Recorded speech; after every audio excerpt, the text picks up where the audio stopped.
tipo de, digamos que estrategias para la pérdida de peso, pero vamos a ver para quién sí, para quién no, qué es, cómo funciona, y lo vamos a hacer con nuestro invitado del día de hoy. Si te interesa el tema o tienes dudas o quieres comunicarte con nosotros, puedes hacerlo a través de los teléfonos en cabina 3122 1190, 3647 1883, mandarnos un mensaje de WhatsApp a través del 333 822-3208, seguirnos a través de Facebook en Mujer el Sexto Sentido o a través de Twitter en Radio Mujer 1040.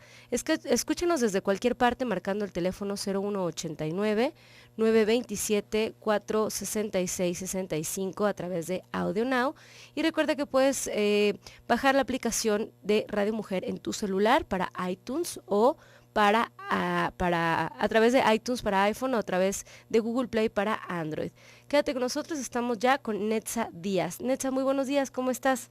Hola Luisa, buen día, muy bien, ¿y tú? También bien, gracias por podernos recibir esta llamada, te agradezco, yo sé que es muy difícil esta hora para cualquiera, así es que te agradezco la información. Netza, yo les platicaba a todos los radioescuchas que esto de las dietas cetogénicas es algo que durante muchos años se ha estado poniendo de moda y que bueno, tenemos que puntualizar qué es y para qué tipo de paciente es. ¿Qué serían las dietas cetogénicas, Netza, para todos aquellos que no están tan familiarizados con el término?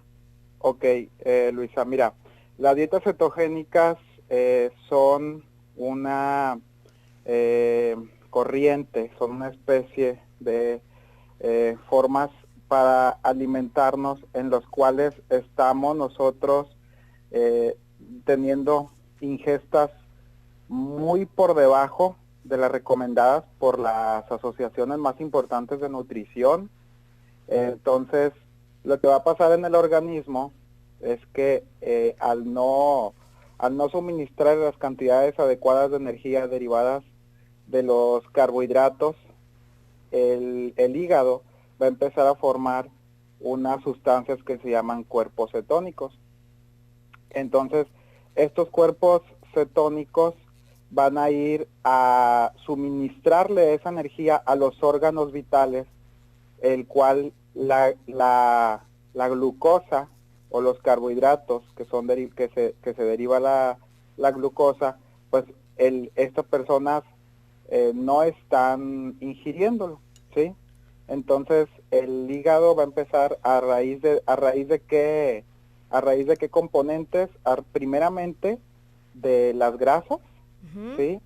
Y posteriormente, y que es parte de lo más preocupante también, que es a raíz de los aminoácidos. En este caso los aminoácidos pues están formando lo que es la masa muscular. Correcto. Entonces, Netza, quiere decir que es una dieta que obliga al cuerpo a utilizar vías alternas para la utilización de la glucosa, y esto puede poner en riesgo la salud de los pacientes. Regresando al corte, te voy a pedir que te quedes con nosotros para que nos sigas platicando acerca de las características de estas dietas, los riesgos que corremos y cómo le vamos a hacer y por qué se han popularizado tanto, ¿no? Porque si sabemos que nos puede poner en riesgo, ¿por qué seguimos pensando que es una opción? Quédense con nosotros el día de hoy con el doctor Netza Díaz Ureta, médico, nutriólogo clínico, docente de la licenciatura en nutrición de la Universidad Autónoma de Sinaloa. Quédate con nosotros, estás en el 1040 de AM. Regresamos.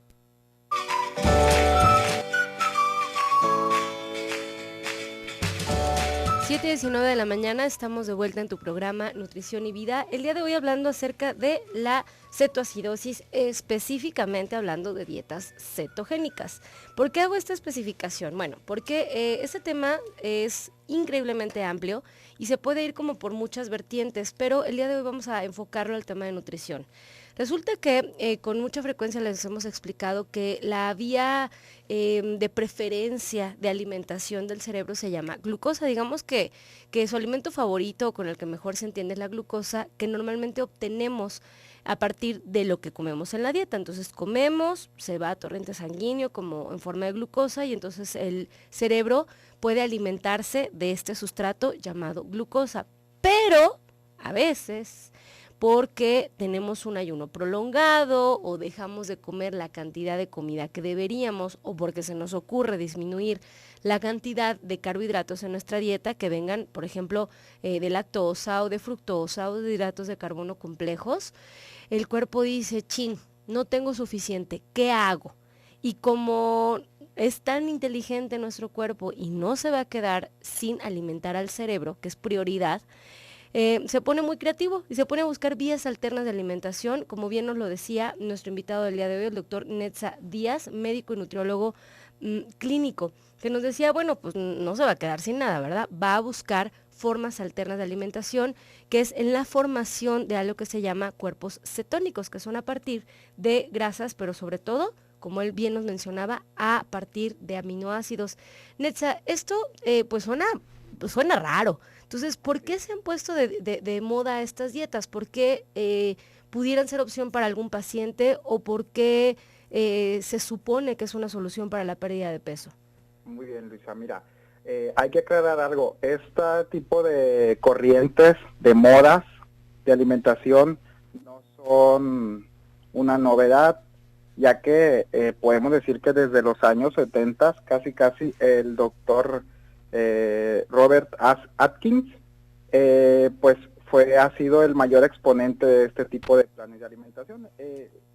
Con el paso del tiempo se le han dado muchos nombres y primero pues es la dieta Atkins, la dieta de las grasas, la ha conocido la gente, actualmente la conocemos como dieta cetogénica, dieta ceto, como es su nombre en inglés, dietas keto, ¿sí? Y tiene un poquito una variante actualmente también con un nombre que se le llama dieta tipo paleo, ¿no? Entonces, sobre lo que me preguntabas, ¿por qué es últimamente se está hablando mucho, se está usando mucho estos tipos de planes de alimentación? Pues la realidad es que los pacientes empiezan a experimentar cambios en su peso corporal, pues con demasiado rápido, ¿sí? O sea, bajan de peso. ¿Mande? Bajan de peso.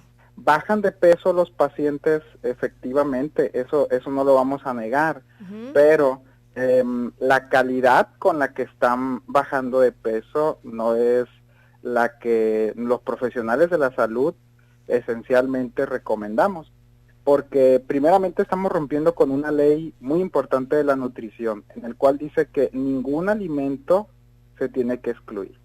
Hay una frase que me gusta mucho que dice que no hay alimento malo, sino que el mal uso que nosotros le damos a los alimentos, ¿sí? Entonces, de ahí partimos en el momento en el que cuando nosotros estamos excluyendo un tipo de alimentos, hacemos sufrir a nuestro cuerpo. Y tú ahorita anteriormente comentabas perfectamente bien. El principal combustible para nuestro cerebro es la glucosa, son los carbohidratos. Eso es absolutamente normal, no, absolutamente fisiológico. Cuando nosotros por voluntad estamos dejándole de suministrar a nuestro cuerpo, pues bueno, nuestro cuerpo va a buscar vías alternas, va a buscar maneras, porque él nunca va a sufrir de estas carencias. Entonces, efectivamente, las grasas en cuanto a las vías para suministrar su energía, las grasas va a ser el primer componente. Es una oxidación de las grasas. ¿Vale? Es una oxidación de la grasa. Así es, la grasa, el nombre correcto de cómo la grasa se utiliza como energía es oxidación, ¿no? Normalmente nosotros lo escuchamos como quemar grasa, pero el nombre químico correcto es la oxidación. Con el paso del tiempo, estos pacientes empiezan a ver que hay una pérdida de peso bastante rápida y aparentemente, ¿qué pasa? Vamos a llamarlo así, sin esforzarse mucho. De antemano, tomando en cuenta de que estos pacientes pues no pueden consumir lo que comentabas tú, ¿verdad? Pan, arroz, tortillas, la mayoría de las frutas no pueden, algunos leguminosas y oleaginosas, como el cacahuate, como las nueces, como la almendra, si tanto valor nutricional tienen, pero en este tipo de planes no caben. Entonces, cuando esto se prolonga, nuestro cuerpo empieza a hacer un efecto que se llama efecto de switch, en donde el hígado empieza a ya no oxidar la grasa, y de donde se empieza a tomar la energía es de la masa muscular. O sea que es una dieta que, entre comillas, parece fácil, pero la verdad es que es una dieta que excluye una serie de grupos de alimentos que de manera normal nos darían una serie de cosas como la fibra, vitaminas y minerales. Si yo lo excluyo, empiezo a meter en conflicto al cuerpo. Ahora, esto que dices, que empieza a tomar la energía a partir de la masa muscular, muchos pacientes están en el entendido de que llevar una dieta alta en proteínas pues va a cuidar su masa muscular. ¿Quiere decir que en realidad esto no es así? No, eso no es así. El cuerpo va a obtener las proteínas que requiera. Las demás proteínas que no requiera, nosotros las terminamos desechando. Eso siempre pasa. Ahora, si nosotros no ejercitamos la masa muscular para hacer microdesgarro de las fibras y que la proteína que nosotros estemos comiendo empiece a repararla, es ahí donde vemos que aumenta la masa muscular, pero en este caso pues no pasa. Y aquí es donde hablamos de un efecto en el cual el cuerpo empieza a autoconsumirse. Sí es cierto, empieza a autoconsumir la masa grasa, pero también algo muy preocupante es que esté consumiendo su propia masa muscular. Y lo importante que hay que aclararlo, que mediante la evolución que hemos tenido como raza, nosotros nos hemos adaptado para almacenar masa grasa, ¿sí?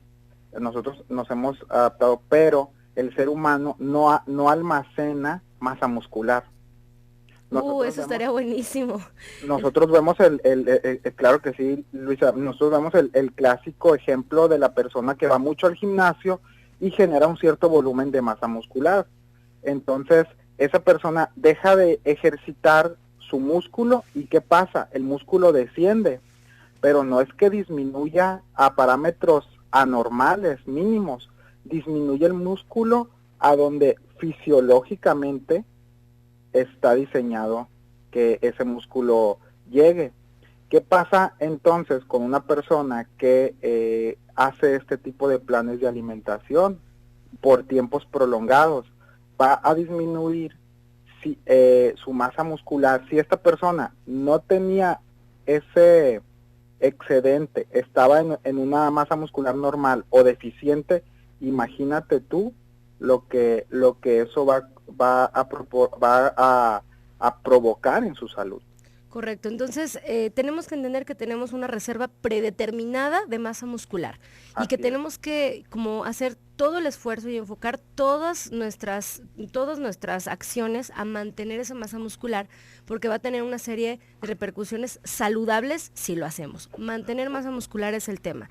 Y si nos ponemos a hacer este tipo de dietas sin ejercicio, porque son dietas que como disminuyen tanto la ingesta de hidratos de carbono, vamos a tener que quedarnos quietos. Me quedo quieto y consumo mi propia masa muscular, pues no voy a estar cumpliendo con el objetivo que es cuidar esa masa muscular tan importante. Regresando al corte, Netza, me gustaría que nos platicaras cómo le hago para identificar este tipo de dietas y cuidarme de quien la sugiera. Quédense con nosotros, estás en el 1040 de AM en Radio Mujer, el sexto sentido de la radio. Regresamos.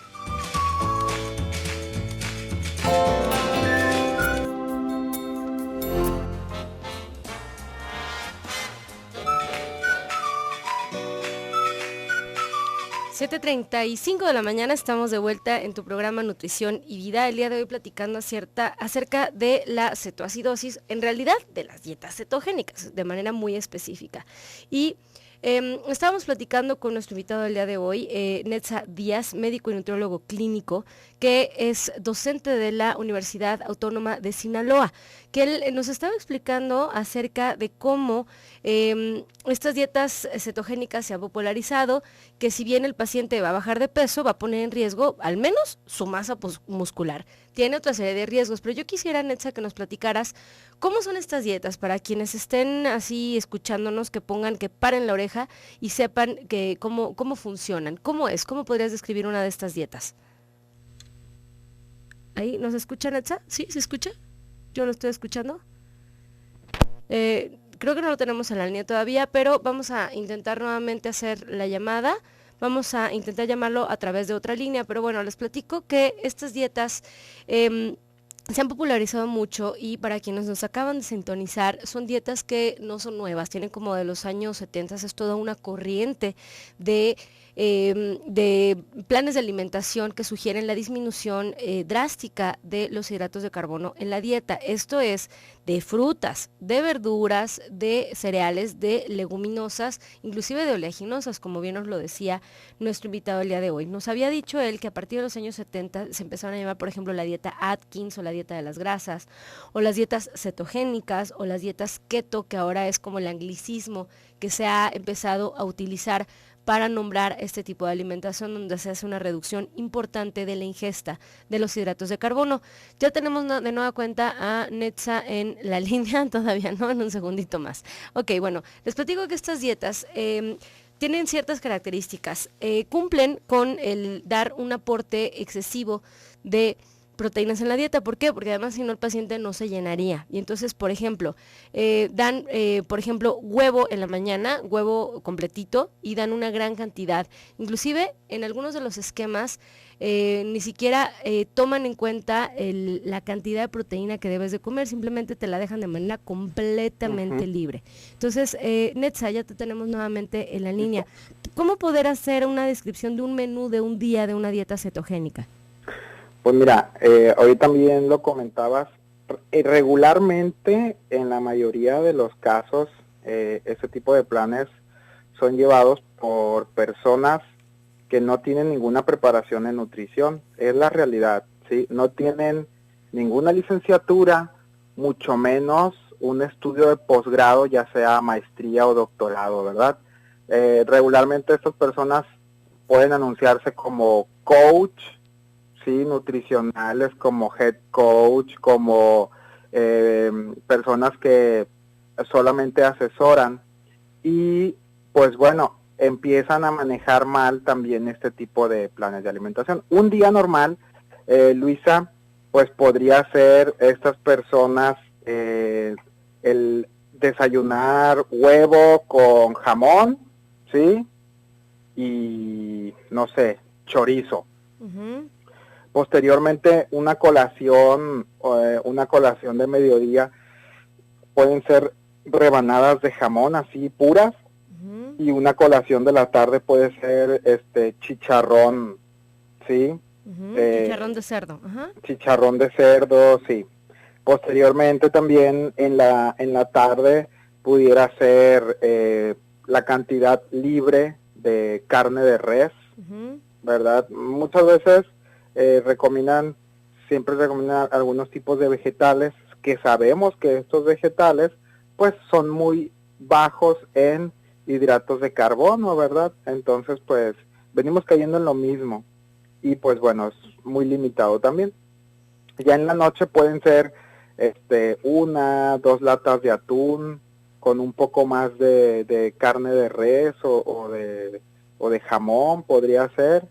Y eso sería un plan en cuanto a dieta cetogénica, podemos hablar. O sea, de verdad excluyendo por completo el grupo de los cereales, el grupo de las frutas y prácticamente nulo el grupo de los vegetales. Ahora, y gastrointestinalmente hablando, Netza, ¿qué pasa con un plan de alimentación así? No, hombre, un plan de alimentación así, Luisa, lo que va a llevar a una persona gastrointestinalmente hablando es a un estreñimiento, pero inmediato. Independientemente que la persona se esté hidratando o no, pues nosotros ya sabemos que la fibra de la alimentación, tanto soluble como insoluble, la obtenemos mezclando frutas y verduras y hidratos de carbono, ¿verdad? Los carbohidratos, se obtiene la cantidad adecuada de fibras solubles e insolubles y entonces podemos tener una adecuada digestión. ¿Qué pasa cuando una persona es estreñida? Pues bueno, entonces empiezan a haber malestares intestinales, empieza a haber inflamación, ¿sí? Esta persona, está bien documentado que una persona que tenga estreñimiento prolongado, sea cual sea la causa, esta puede ser una causa muy común hoy en nuestros días, pues podría padecer, nos podemos ir a los extremos hasta decir que puede padecer hasta cáncer de colon.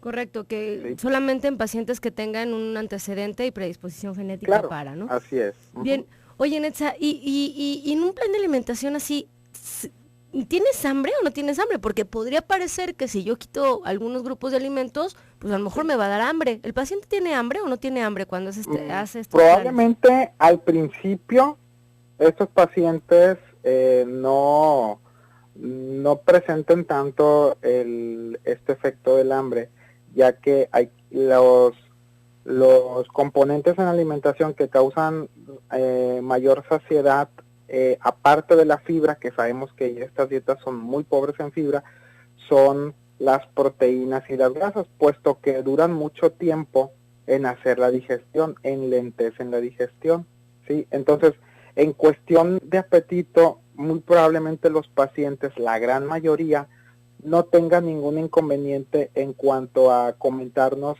que sienta hambre.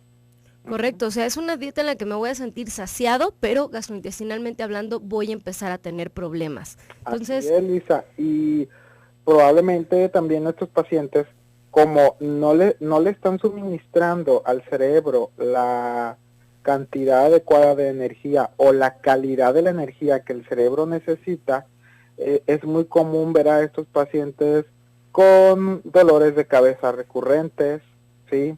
Batallan para concentrarse, son personas que probablemente en algún momento del día pueden estar irritadas, pueden estar que les comenten cualquier cosa y contesten de mala gana, porque, pues bueno, hay que ser muy sinceros, el hecho de estar con tiempos prolongados de dolor de cabeza, pues yo creo que a nadie le gusta. no También, puedes estar de buenas, ¿no? así es, también se ha presentado casos en donde hay dolores articulares y las personas ya tienen también predisposición a una al aumento de ácido úrico en su cuerpo, pues puede haber una condición que se llama gota, ¿sí? En donde pues por el consumo elevado de carne, sobre todo de carnes rojas, que se da mucho en este tipo de corrientes dietéticas, ¿qué pasa? Pues bueno, podría presentar dolores articulares bajos que puedan ser muy sugestibles a gota. Correcto, que es la tan llamada artritis gotosa, ¿no?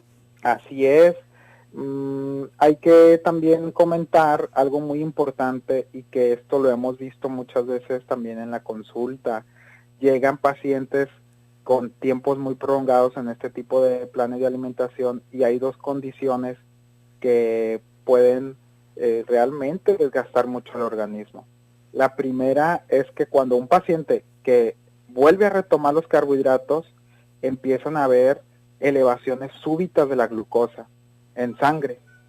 Entonces es muy, el organismo no está diseñado para llevar a cabo, haz de cuenta que fueran como elevaciones como la diabetes. Ah, correcto. O sea, empezamos a tener picos después de tener tiempos prolongados de no consumir de manera adecuada los carbohidratos. Me interesa muchísimo que hablemos de esto regresando al corte, Netza. Perfecto. Quédense con nosotros, estás escuchándonos a través del 1040 de AM Radio Mujer. Austin, recuerda que nos estás escuchando a través del 95.1 de FM. Regresamos.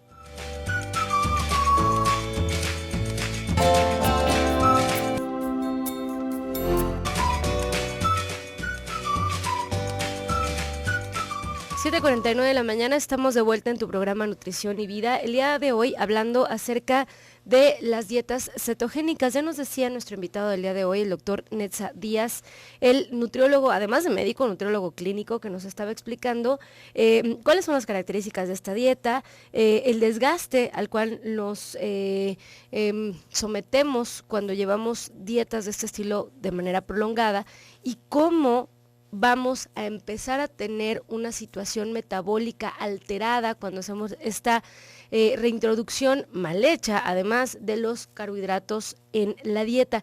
Nets, antes de irnos al corte nos decías que cuando los pacientes han llevado de manera prolongada dietas bajas en carbohidratos, cuando empiezan con la reintroducción de estos, empiezan como con picos, ¿no?, de glucosa que pudieran parecer lo que hace un paciente con problemas de la glucosa, como sería en la diabetes. ¿Cómo puedes describirnos qué es lo que le pasa al paciente cuando empieza con esto? Mira, Luisa, lo que pasa es que el hecho de llevar durante un tiempo moderadamente prolongado el cese de la ingesta de hidratos de carbono, entonces no hay glucosa. Como no hay glucosa, pues el páncreas no está secretando insulina. Después de un tiempo, al momento en el que se vuelven a reintroducir, pues bueno, ¿qué pasa? Y como lo comentabas ahorita perfectamente, no hay una introducción de hidratos de carbono correcta. Entonces la persona vuelve a sus hábitos cotidianos, sus hábitos, este tipo de planes de alimentación. Otra cosa que hay que aclarar y que va muy, muy tomado de la mano con esto que estamos comentando, no fomenta ningunos hábitos de alimentación correctos. Simplemente rechaza un grupo de alimentos importantísimo para muchas funciones saludables del organismo. Entonces, el momento en el que la persona vuelve a introducir la cantidad de carbohidratos que comía antes, que vamos a ser muy sinceros, la gran mayoría de todos nosotros, si no vamos con un profesional de la salud bien certificado y bien calificado, ¿qué pasa? Estamos a ciegas introduciendo unas cantidades de glucosa de diferentes tipos de alimentos muy elevadas. Entonces, esta persona vuelve a consumir como regularmente lo hace, error, ¿y qué pasa? Empieza a haber demasiada glucosa en el torrente sanguíneo y hay picos de insulina, pues queriendo aprovechar toda esta glucosa que ya tenía mucho tiempo sin estar presente en este organismo, ¿verdad? Eso es básicamente lo que pasa, y hay que comentarlo también. Eso es muy riesgoso metabólicamente hablando para la salud, el tener tan súbitamente elevaciones de la glucosa en estos tipos de pacientes. Correcto, o sea, sí tiene muchos riesgos el estar llevando un plan de alimentación mal llevado, y sobre todo, no solo el hacerlo, sino cuando volvemos a una vida normal, ¿no? Sí, porque hay que aclararlo, no podemos vivir siempre con excluyendo estos planes de alimentación. Hay personas que me ha tocado con la experiencia escucharlas que los han llevado por periodos de hasta más de un año. Sí, me ha pasado, no sabes con qué cantidad de veces escuchar este tipo de cosas, y la verdad es que no sabes ni cómo la aguantan. Y te están haciendo un comentario por aquí a través de WhatsApp. Nos dice, buen día Luisa, dice, un gustazo volver a escucharte, es que no estuve la semana pasada, Netza, te platico. Estuve un poquito con gripa, dice, soy Belén Navarro, dice, no sé si el invitado ya lo mencionó, que en esta dieta también se modifica el aliento y se entorna un tanto desagradable. Hay autores que mencionan que parece hasta que tienen como este olor de manzana podrida, como de vinagre, ¿no? Que es otra de las características cuando el paciente está llevando una dieta cetogénica, que luego es una situación, Netza, que me decías fuera del aire, que también se puede presentar, por ejemplo, en un paciente que vive con diabetes, ¿no? Así es. Esta condición del aliento es un aliento a frutas podridas, y a esto se le llama también, esto es un aliento cetogénico, de la misma manera. Y esto nos habla de que el paciente, cuando ya tiene el aliento así, tiene una acumulación de cuerpos cetónicos en sangre bastante elevado. Y esto, si el paciente a su vez tiene alguna enfermedad, en este caso muy específico, como la diabetes, nos habla de que esto puede ser muy perjudicial para su salud. En los pacientes con diabetes, ¿qué pasa, Luisa? Pues como con diabetes tipo 2, en este caso, el páncreas ya muchas veces está agotado en sus suministros de insulina, ¿sí? El paciente está consumiendo glucosa, está consumiendo carbohidratos y no lleva ningún tratamiento o el paciente simplemente decidió excluir los fármacos hipoglucemiantes que disminuyen la glucosa en sangre, pues entonces estos pacientes empiezan a presentar formación de cuerpos cetónicos. Hablando muy específico en la diabetes, esto puede llegar a complicar mucho la enfermedad, inclusive al paciente llevarlo hasta un coma, que así se le llama, coma diabético, ¿no? Correcto, es una situación que puede ser de muchísimo, muchísimo riesgo. Netza, sí. Por favor, danos tus datos, ¿en qué teléfono te podemos localizar, redes sociales, etcétera? En redes sociales, nosotros en Nutrimédica, que es la clínica en donde estamos laborando, estamos en Facebook como Nutrimédica con K y en Instagram igualmente como Nutrimédica. El teléfono en recepción aquí en Culiacán es 667-713-5816. 5816, y quiero platicarles, y sí, te voy a ventanear, ni modo, Netza, es un médico realmente comprometido con el estar todo el tiempo haciendo que otros profesionales de la salud aprendan cómo deben de ser llevados planes de alimentación saludables, de verdad con objetivos muy claros y sin poner en riesgo tu salud. Entonces, para todos aquellos que quieran ponerse en contacto con el doctor, es Nutrimédica con K en Facebook y en Instagram, teléfono 667-713-5816. Netza, un último mensaje que quieras dejarle a los radioescuchas. Alimentarse es bien bonito. Sí, es parte es parte de las cosas más básicas y más bonitas que hay en la vida. Por favor, hay que alimentarnos de la mejor manera, de la manera más saludable, y si queremos llevar un plan nutricional adecuado, por favor, hay que ir con profesionales de la nutrición. Las modas pasan, las tendencias pasan, no se hicieron para generar salud, se hicieron para generar estética. Entonces queremos estar bonitos en un futuro, pero tal vez vamos a estar enfermos. Entonces, que nuestra prioridad sea la salud, y que la segunda prioridad, ¿por qué no?, sea también vernos bien. Correcto, ese es el segundo objetivo. Es más importante estar sano que estar flaco, ¿no? Sí, eso sería lo más importante. Netza, te agradezco muchísimo tu información, tu tiempo, y espero tenerte en un programa igual de interesante que en el próximo mes. Muchísimas gracias y te mando un abrazo hasta allá. Igualmente un abrazo desde Culiacán. Muchas gracias. Hasta luego, muchísimas gracias. Bueno, pues ahí lo tienen. Por aquí tenemos alguna participación del público. Para todos aquellos que nos están escribiendo, se me acaba a mí de desconectar el WhatsApp de la computadora, pero les estuve contestando. Nos dice por aquí, dice: felicitaciones por su programa, tengo 54 años, nado de 1000 a 1200 metros 3 veces por semana, y dice: tengo los triglicéridos altos, llevo una dieta de 1500 calorías, pero me siento con mucho desgaste físico y siento muchas ganas de comer pan y galletas y demás. ¿Cuántas calorías deberían de ser las correctas?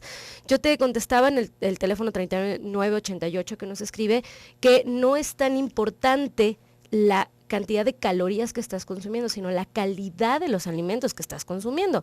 ¿De qué sirve estar nadando semejante cantidad de tiempo diaria, 50 minutos por lo que nos dices, o 3 veces por semana, si lo que vas a hacer es consumir un alimento que tiene jarabe de alta fructosa, que sería como los panes y las galletas, que son en realidad los que te van a subir los triglicéridos? Lo hemos mencionado en varias ocasiones, que el jarabe de alta fructosa y la fructosa en exceso, azúcares y alcohol, son los que elevan triglicéridos, y de manera muy específica también el ácido úrico. O sea, el ácido úrico no solo se va a subir por carnes rojas, tiene que ver con purinas y con fructosa en exceso.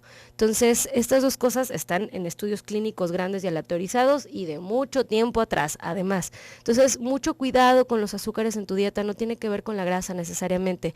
Nos dice que Belén, que muchas gracias por volvernos a escuchar. Muchísimas gracias, Belén, me da mucho gusto volver a estar aquí. Nos preguntan acerca de los divertículos para el teléfono 5033, el tema es muy largo. con todo gusto te lo contesto. Si me puedes mandar un WhatsApp, con todo gusto lo platicamos, porque hoy nos hubiéramos salido un poquito de tema. Y nos dice Magnate, un gusto saludarte, Magnate, nuevamente, acerca de los azúcares agregados en la dieta. Con todo gusto, si quieres, lo platicamos a través de WhatsApp en el mío, o mañana volvemos a platicar de este tema que ya sabes que me encanta, el tema de los azúcares agregados. Quédense en Radio Mujer, los vamos a dejar en un programa más del doctor Gilberto Priego. Espero que tengan un excelente día.